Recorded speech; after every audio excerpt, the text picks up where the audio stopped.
Shalom, Haverinho Karim, Shalom Leikulam, tudo bem com vocês?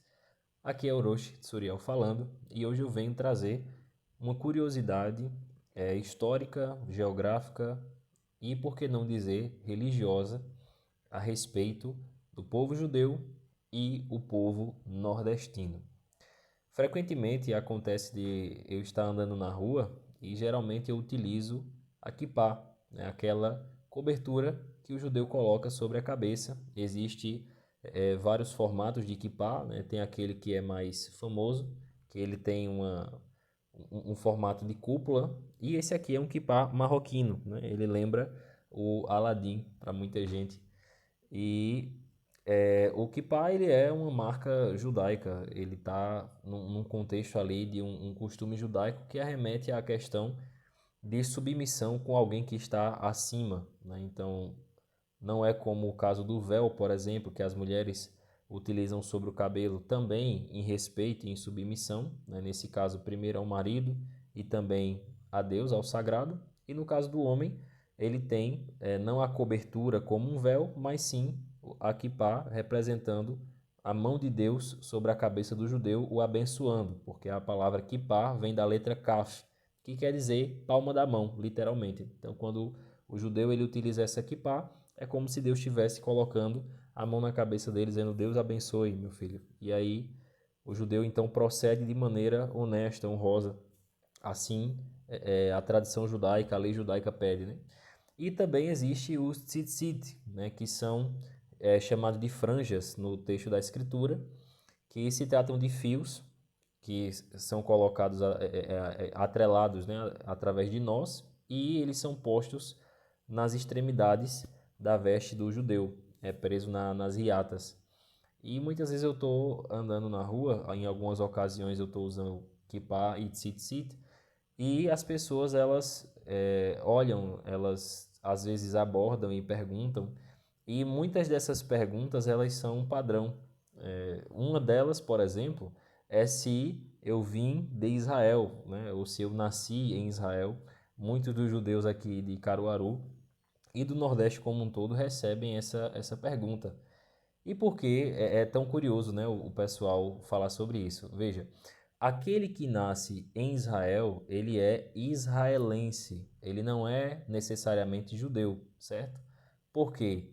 A questão de ser de uma pátria, como nascendo naquele território, ela faz você ter uma nacionalidade. O judaísmo, ele é uma crença, ele é uma fé, é uma aliança de sangue, é um pacto com o Deus de Abraão, Isaque e Jacó. Por isso que você vai ter judeu holandês, judeu inglês, judeu moçambicano, judeu chinês, judeu russo e judeu brasileiro, certo? Então, a aliança judaica ela é um pacto de sangue com o Deus de Abraão, Isaque e Jacó. E aí, dentre as nações do mundo, aqueles que preservam essa aliança, seja por herança familiar, seja por um despertar individual, a partir do momento que o indivíduo pratica e preserva essa aliança, ele é judeu e aí vai passar a viver as leis do judaísmo, a Torá e os mandamentos do Eterno. E por que é que aqui no Nordeste existe uma forte ligação com a questão da tradição judaica, com o judaísmo? Quando nós vamos analisar a história de como o Brasil foi colonizado, nós vamos perceber que aconteceu um fenômeno um pouco antes do descobrimento do Brasil, em 1492, aonde os judeus que viviam na Península Ibérica, a região de Espanha e Portugal, eles tiveram uma expulsão de lá, né? Houve o decreto de Alhambra e o Edito de Granada, que foram as versões portuguesa e espanhola dessas expulsões, e muitos dos judeus foram expulsos por questões religiosas, uma vez que o que imperava na Europa naquele período era o catolicismo e ainda havia uma cultura da Inquisição, então houve ali umas tensões que acabaram surgindo entre os judeus e os católicos, e por essa razão, ou os judeus eles se convertiam ao catolicismo e permaneciam na Península Ibérica, em solo português e espanhol, ou eles teriam que ir para outro local. Então muitos rumaram para outros países, e nesse meio tempo houve as expedições das caravelas, né, de Pedro Álvares Cabral para a América. E foi justamente nesse período, quando ele está saindo de lá, que os historiadores que se dedicaram a essa questão da migração judaica vão perceber que a cada 3 pessoas que vinham de lá, 2 eram judeus. Então você tinha uma proporção ali de 70% das pessoas que vieram nessas embarcações, elas eram judeus. Muitos eram considerados cristãos novos, né? Eles precisaram disfarçar o seu judaísmo, tratar ele mais de maneira particular, mais privada e publicamente corresponder aos arquétipos cristãos para não ter uma perseguição. Mas aqui no Nordeste, por exemplo, né, quando veio essas remessas, você vai ter obras como Os Judeus que Construíram o Brasil, né, da doutora Anita Novinsky, como o Jerusalém Colonial, do Ronaldo Vanfas, tem a obra O Nordeste Semita, do doutor Caesa Malta Sobreira, o judeu Yehuda Katz. Nós vamos ver a obra do doutor Isaac David Weitman, que também é um judeu e um rabino. Ele escreveu uma obra chamada Os Bandeirantes Espirituais do Brasil. Também vai descrever esse processo, né? Tudo com documentação, com evidências, acompanhando ali a história. E o que é que a gente vai perceber? Que o Nordeste ele foi colonizado predominantemente por judeus, certo?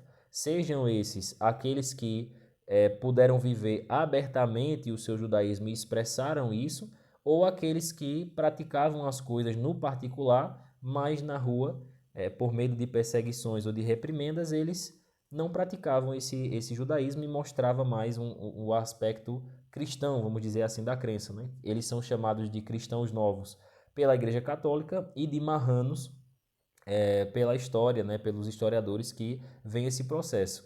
O que foi que aconteceu? Infelizmente, depois de um período, mais ou menos ali de 40 anos, né, 30, 40 anos, começou a surgir novas tensões durante esse processo. Muitos judeus se espalharam para o sertão para fugir dos grandes centros, né? Houve, ali no ano de 1600, a vinda dos holandeses para cá, enquanto disputavam território com os portugueses, e chegaram a fundar a primeira sinagoga das Américas aqui, né, que é a Kahal Tzur Israel, a sinagoga Rochedo de Israel.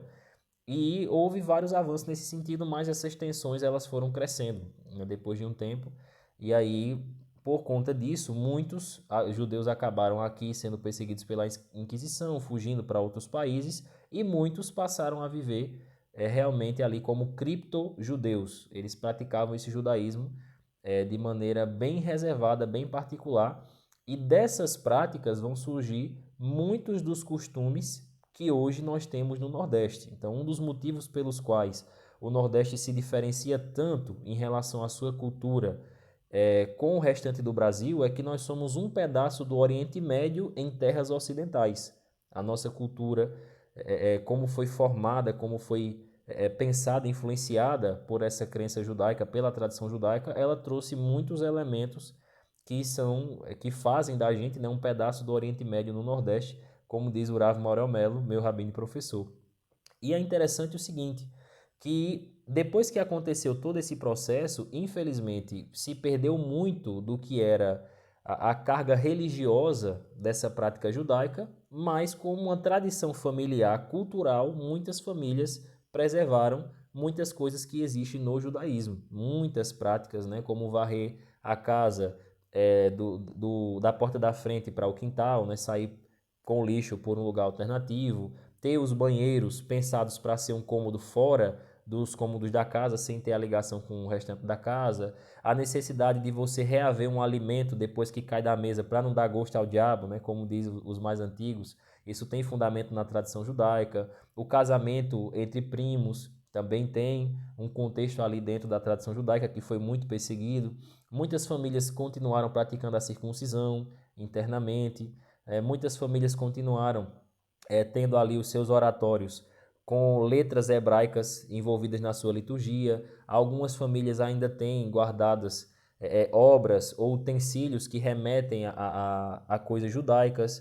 O hábito, por exemplo, de quando fazer o abate de galinhas, né? Muita dona de casa vai tratar galinha, aí ela derrama o sangue completamente e depois cobre com areia, né? Ou muitas deixavam o sangue escoar e ir embora para depois tratar da galinha do animal e também tem o fundamento na lei judaica. Então, muita coisa interessante se forma dentro da tradição judaica, né? A própria questão do chapéu de couro, do gibão, do sertanejo, né? Tudo isso tem muita raiz, muita ligação com o judaísmo. Então, esse vídeo ele tem o propósito, a proposta de falar para você o seguinte: judeus existem em todas as nações do mundo, mas no Nordeste nós temos a maior parcela de descendentes de judeus que ainda não descobriram essa judaicidade do mundo inteiro, certo?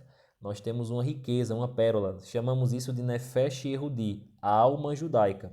Então tem muita gente aqui no Nordeste que é descendente de judeu, que tem essa herança clamando na história, na cultura do Nordeste, e uma das funções do Centro de Cultura Judaica de Caruaru e dos judeus de Caruaru, comunidade a qual faço parte, presidida pelo Rav Maurel Melo, é justamente desenterrar esses tesouros da nossa cultura, nos dar uma consciência mais abrangente de onde viemos, de quem nós somos e trazer não só uma maior consciência, mas também um orgulho e um retorno a essas raízes, se assim o indivíduo sentir essa chama acender em seu coração. Então, que o Eterno bendito seja, abençoe a todos vocês, espero que a informação tenha sido útil e vamos caminhar com a Torá. Kadima, né? Avante, Shalom, Ulehitraot.